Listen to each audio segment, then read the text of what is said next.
자, 금요일이죠? 첫 소식은 집중 리포트로 시작합니다. 오늘은 불법 게스트하우스에 대해서 알아볼까 하는데요. 한국을 찾은 외국인들이 저렴하게 묵을 수 있는 숙박업소로 게스트하우스가 인기를 얻고 있죠. 네, 게스트하우스를 운영하기 위해서 숙박업으로 허가를 받아야 하지만 불법으로 버젓이 운영되는 곳도 많다고 합니다. 그 실태를 집중 리포트에서 짚어봤습니다. 서울 종로구의 한 게스트하우스. 객실 내부의 벽지는 오래된 듯 얼룩져 있고 비품들도 아무렇게나 놓여져 있습니다.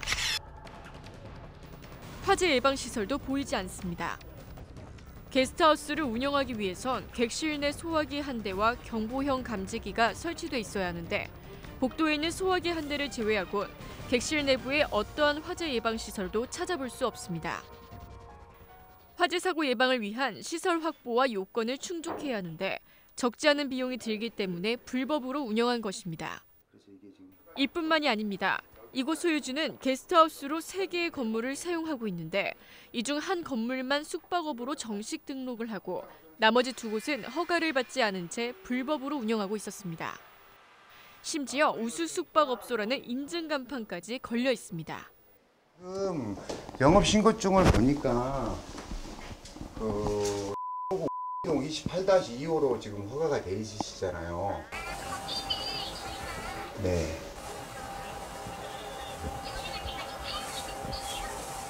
지금 거기 살고 있는 게 아니라 지금 확인해 보니까 관광객들 다 숙박돼 있던데요. 경찰은 이곳을 불법업소로 현장에서 적발했습니다. 저희가 단속하다 보면 한 일제시대 때 지어진 건물인데 그 건물에서 지금 불법 숙박업소 하는 건물도 있었고요. 여기 있는 것처럼 한 곳은 허가가 돼 있지만 아예 그 옆동, 옆집으로 이어지면서 아예 허가 없이 계속 더 확장해서 하는 경우가 굉장히 많습니다. 오피스텔과 같은 업무용 시설에선 숙박업을 운영할 수 없지만 버젓이 게스트하우스로 사용하는 곳도 있습니다.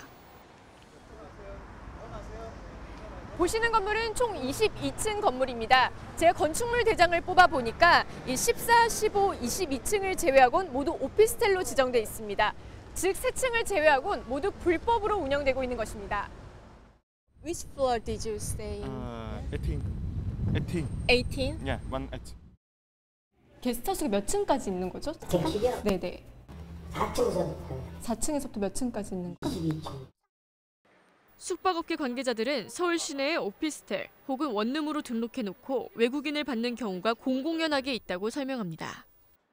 일부 층만 허가를 내놓고 다른 층은 허가가 아닌데 그걸 방으로 낀다든지 이런 불법도 있고요. 일단은 탈피하기가 쉽고요. 예를 들어서 카드가 안 되고 현금만 된다라고 하면은 일단 특히 외국인들이다 보니까 현금 영수증 이런 개념도 없고요. 도시민박업, 즉 게스트하우스를 운영하기 위해선 단독, 다가구, 아파트, 연립, 다세대 주택에서만 가능하며 오피스텔 등 업무용 시설, 근린생활시설에선 불가능합니다.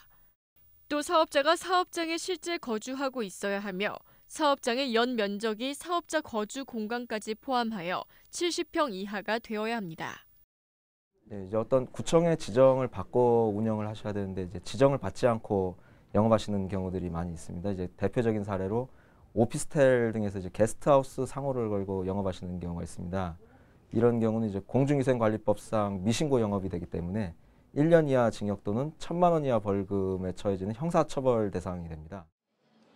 지난 4월 말 한국관광공사가 집계한 서울 시내 게스트하우스는 1,150여 개. 하지만 비공식 게스트하우스의 수도 이에 30%에 달하는 350여 개인 것으로 조사됐으며 아직 적발되지 않은 곳까지 합하면 훨씬 더 많은 곳이 불법으로 운영된다고 추정해 볼 수 있습니다. 매년 외국인 관광객이 늘면서 게스트하우스의 수요도 점점 증가하고 있는 가운데 탈세나 부당이득을 얻기 위해 제대로 된 시설을 갖추지 않는 업주들에 대한 집중 단속이 더욱 철저하게 이루어져야 할 것입니다. 무엇보다 게스트하우스 운영자들은 화재 예방 시설을 제대로 갖추는 데 주력해 한국을 찾은 외국인들이 안전하게 묵고 갈 수 있도록 해야 할 것입니다. TBS 홍희정입니다. 네. 서울시에 있는 게스트하우스 실태에 대해서 짚어봤는데요. 현장을 취재한 홍희정 기자 스튜디오에 나와 있습니다. 자세한 얘기 나눠보죠. 어서 오세요. 안녕하세요. 네, 안녕하세요.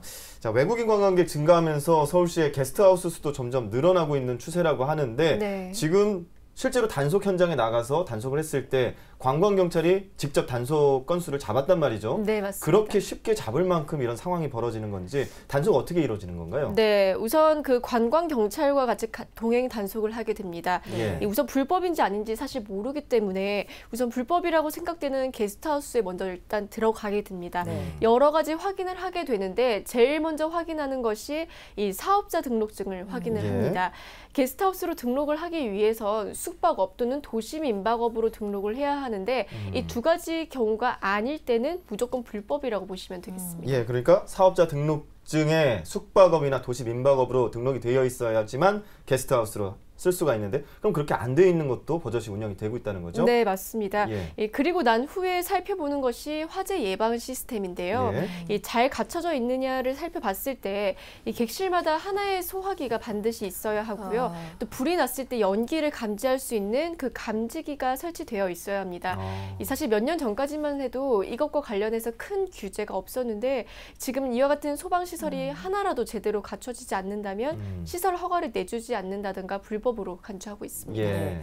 이 불법 게스트하우스의 유형도 좀 여러 가지가 있는 것 같은데 리포트에서 소개한 것 외에도 또 어떤 것들이 있나요? 네, 굉장히 다른 여러 가지 유형들이 많은데 그 전에 먼저 게스트하우스의 정의를 살펴보면 이 도시 지역의 주민이 거주하고 있는 주택을 이용을 해서 이 외국인 관광객에게 한국의 가정 문화를 체험할 수 있도록 숙식 등을 제공하는 업으로 되어 있습니다. 예. 그렇기 때문에 게스트하우스 업주가 그곳에 살고 있지 않는다면 그 역시 불법입니다. 아, 그렇구나. 네. 예. 근데 그 게스트하우스가 이제 외국인 관광객에게 한국의 가정 문화를 체험할 수 있다는 데서 시작을 했기 때문에 주택을 좀 많이 이용을 하게 될 거고 네. 그러다 보면 아무래도 건물 간의 간격들도 좀 좁아질 것 같은데 어떤가요? 네, 사실 그 부분도 문제가 되는데요. 실제로 단속 현장에서 적발된 사례이기도 합니다. 네. 이 게스트하우스는 화재 예방을 매우 중요시 여기거든요. 예. 그렇기 때문에 그 기준도 매우 엄격한데 실제로 내부 시설을 아무리 잘 갖추고 네. 있다고 하더라도 옆 건물과의 간격이 1m가 되지 않는다면 그 불법으로 보고 있습니다. 왜냐하면 이제 화재가 발생했을 때를 생각해 봤을 때 그 게스트하우스에서 불이 났다면 어느 정도의 거리가 확보되지 않으면 옆 건물로 바로 번질 수 있기 때문입니다.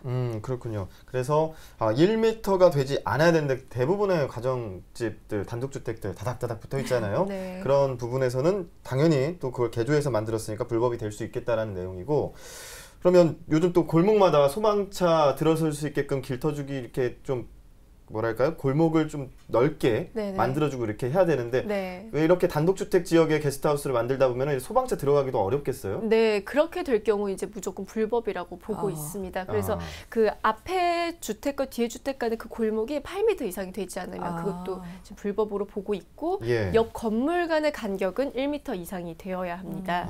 그러면 서울 시내에 있는 게스트하우스들 중에서 이 법 안에, 법 테두리 안에 들어가 있는 게스트하우스는 거의 많지 않을 것 같은데 실제로 그런 많은 문제점들도 지금 지적이 되고 있는 상황입니다. 그래요. 그럼 네. 이런 문제점 외에도 뭐 다른 문제점들이 있을까요? 뭐 예를 들자면 탈세나 이런 것들과 관련돼서 뭐 문제로 적발된 게스트하우스들도 있나요? 네, 물론 대부분의 게스트하우스들이 이렇게 불법으로 운영하는 이유를 탈세나 이런 부당 이익을 얻기 위해서라고 예. 이제 보고 있습니다.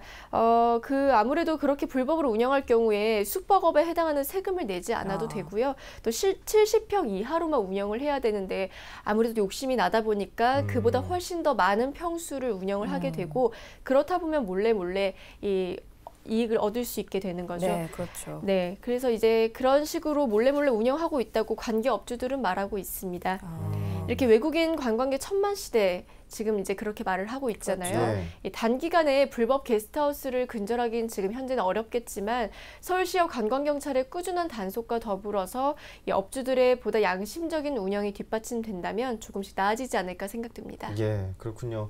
자, 외국인 관광객 1000만 시대 말씀하셨는데 요즘 외국인 관광객 급증으로 인해서 숙박업소를 늘리기 위한 방편으로 네. 게스트하우스가 계속해서 우후죽순으로 생겨나고 있는데요. 이렇게 불법으로 지어지면 안 되겠죠. 운영도 역시 마찬가지로 양심적으로 돼야 될 것 같고요. 게스트하우스의 실태에 대해서 홍희정 기자와 알아봤습니다. 감사합니다. 감사합니다.